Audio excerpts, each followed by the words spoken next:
Hi friends, అందరికీ నమస్కారం. ఇప్పుడే అందిన వార్త. ఉగాది రోజు ఘోర రోడ్డు ప్రమాదం, 20 మంది ప్రాణాలు గాల్లో. అసలు ఏం జరిగిందన్న పూర్తి విషయాలు తెలుసుకునే ముందు వీడియోని అయితే పూర్తిగా చూడండి.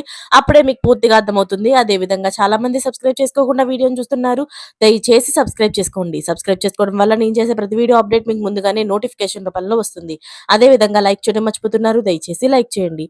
లైక్ చేయడం వల్ల ఇటువంటి ఇంపార్టెంట్ ఇన్ఫర్మేషన్స్ చాలా మందికి రీచ్ చేసిన వాళ్ళు అవుతారు. ఇంకా లేట్ చేయకుండా వీడియోలోకి అయితే వెళ్ళిపోతాం. ఖమ్మం జిల్లా పెనుబలిలో ఉగాది రోజే ఘోర రోడ్డు ప్రమాదం చోటు చేసుకుంది. పండగ పూట ఆదివారం ఉదయమే ఈ ఘటన జరిగింది. లంకపల్లి శివారులో ఆయిల్ ట్యాంకర్లను ఆర్టీసీ బస్సు ఢీకొట్టింది. బస్సు కండక్టర్ సీతారామ ప్రసాద్ అక్కడికక్కడే మృతి చెందాడు. ఈ రోడ్డు ప్రమాదంలో 3 ప్రయాణికులు తీవ్రంగా గాయాల పాలయ్యారు. ఆర్టీసీ బస్సు ఓ వైపు పూర్తిగా డ్యామేజ్ అయిపోయింది. ముందు భాగం మొత్తం ధ్వంసం అయిపోయింది.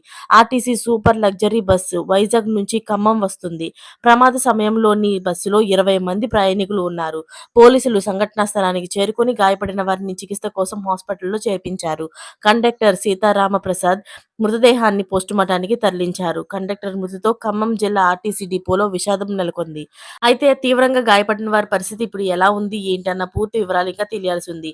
మరిన్ని లేటెస్ట్ అప్డేట్స్ కోసం ఛానల్ ని సబ్స్క్రైబ్ చేసుకోండి. అలాగే వారు త్వరగా కోలుకోవాలని కోరుకోండి. Thanks for watching friends.